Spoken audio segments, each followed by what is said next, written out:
Hi, my friends. Welcome to this episode of Healing Your Codependency. It's been a hot minute since we've had an episode. I've been doing a lot of the shorts, a lot of TikToks and Reels and all of that. But it is time to have a new episode, especially if you're listening via podcast. Check me out on TikTok at Heal Your Codependency, Marshall Burtcher, or on YouTube for my shorts. But yeah, it's nice to see you guys. I'm glad you're here. Today we're going to jump into how believing in scarcity is keeping you stuck in your codependency. And why scarcity?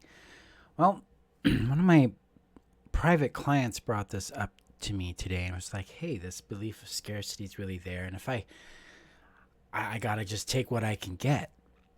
This idea of better than nothing drives our impulse to just jump in and try to keep a relationship, to try to make a relationship work, to try to shift that relationship in a way that we could tolerate, rather than stepping back and going, I don't like this. I don't want this.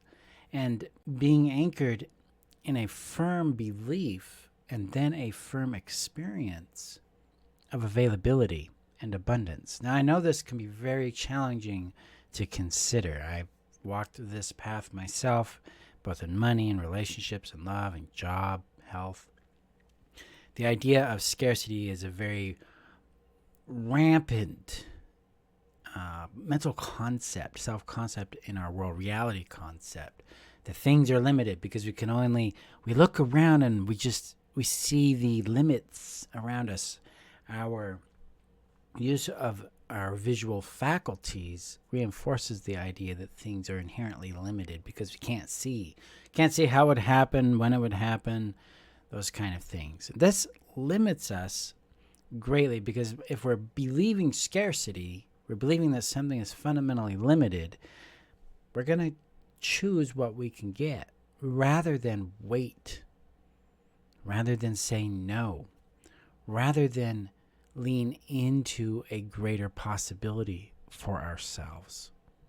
This means we will tolerate things that are mediocre, harmful, incompatible.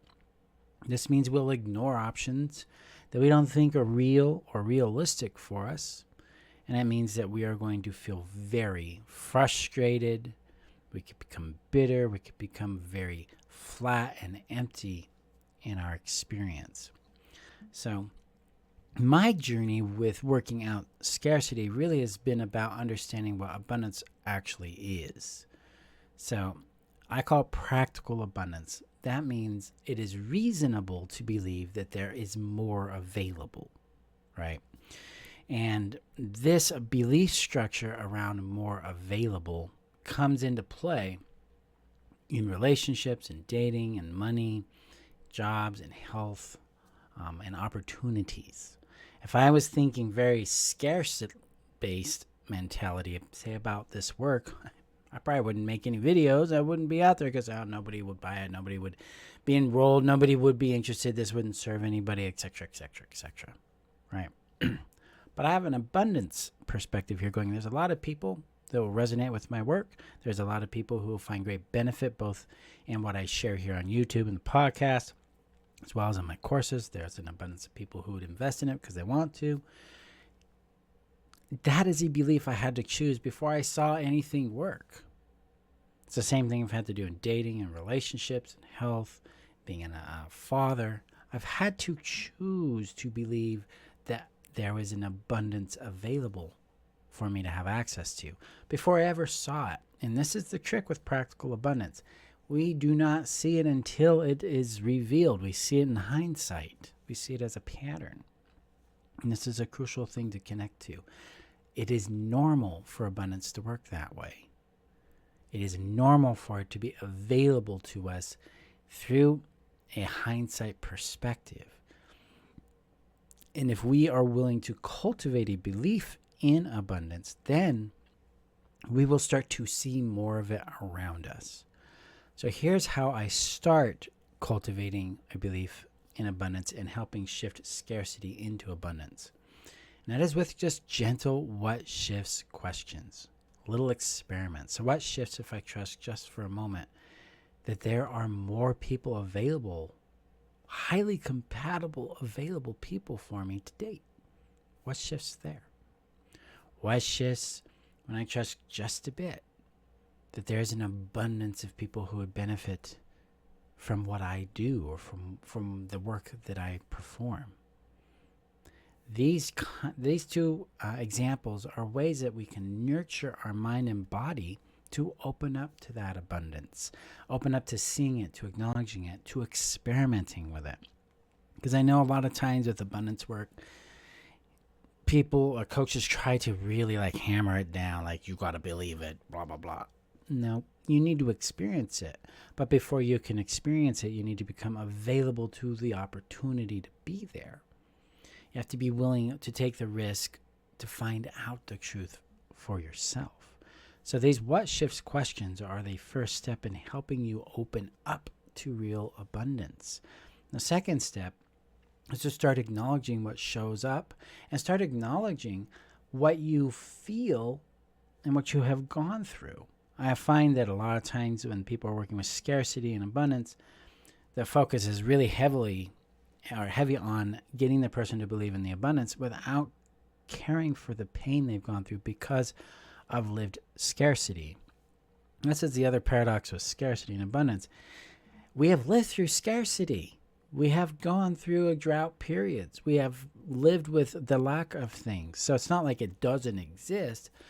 It's that we have opportunity to connect to an abundance, to an opposite of it. So if I lived with a scarcity of attention, affection, care, and understanding growing up, but in my later years, I've had a lot more of abundance in that area. It wasn't that that kind of love and care wasn't available to me then. It was that I lived in an environment that did not know how to do that.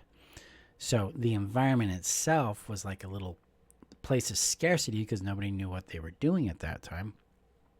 But now as we've healed and we've grown, things have gotten more expansive, I can connect into it. So the abundance is there. It's just not present in that moment, which means it was scarce and which means it hurt. And so I can care for that grief and that pain and that sorrow. And in the validation of I went through these really hard things, I lived through the lack of money, the lack of love, sometimes the lack of physical shelter. That was a real thing for me. And I have also discovered abundance is available and real for me too. So it's a both end. It's a dialectic. It's almost a contradiction in reality, but there can be scarcity and there can be abundance.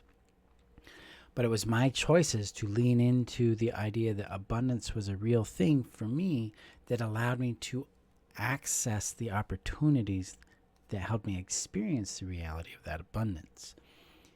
That's the challenge with practical abundance. We have to become curious and available to it so that we can then experience it.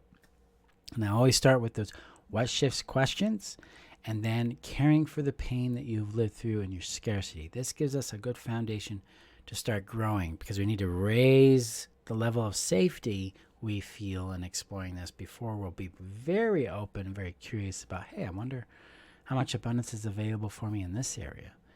The more safe we feel, the more curious and playful we become, the more abundance we're able to access. So my friends, we stay stuck in codependency when we believe that things are fundamentally scarce because that scarcity is going to move us to stay with what we get, better than nothing thinking, or simply just not going to try. And then we cycle through the codependent shame and guilt. The codependent identity and self-concept becomes reinforced, and it is miserable. And we end up acting out in ways that reinforce that codependency and put us in situations that don't work for us. So challenging our scarcity by opening up to the possibility that, yeah, maybe there actually is highly compatible, available options for me is the first step. And I know that can be really painful and very hard to do. And I want to approach that with a lot of care and understanding because I've been there. Now, if your body's like, nope, Marshall, this is BS, respect that. Connect with it. Validate. Of course I think it's BS. Look at what's happened here and look what's happened there. bring it that care, that love, that validation that it deserves.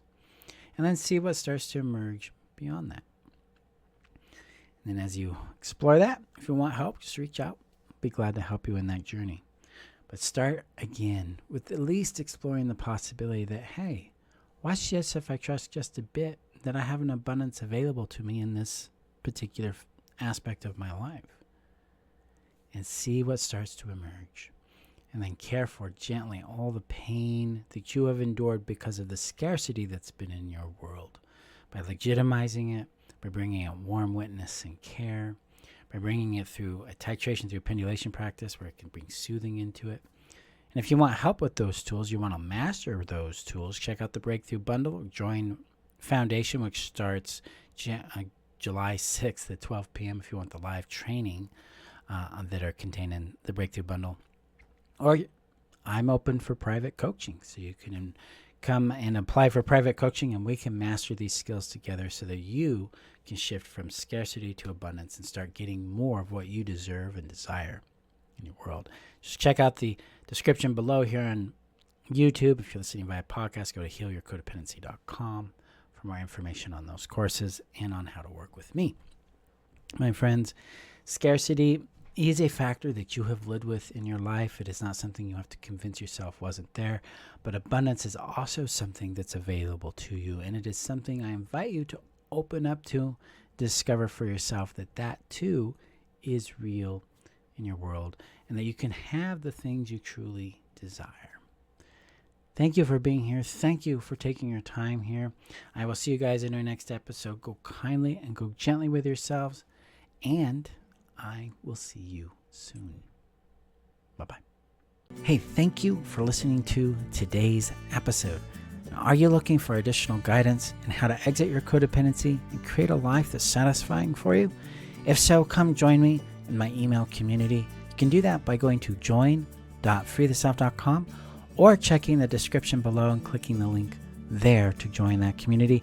You will receive more mentorship and guidance from me on how to navigate the 3 phases of thriving beyond codependency, those phases being survival, healing, and creation, as well as opportunities to join my courses, workshops, and other trainings that I offer throughout the year. So come join us there, and I will see you in our email community. Bye-bye.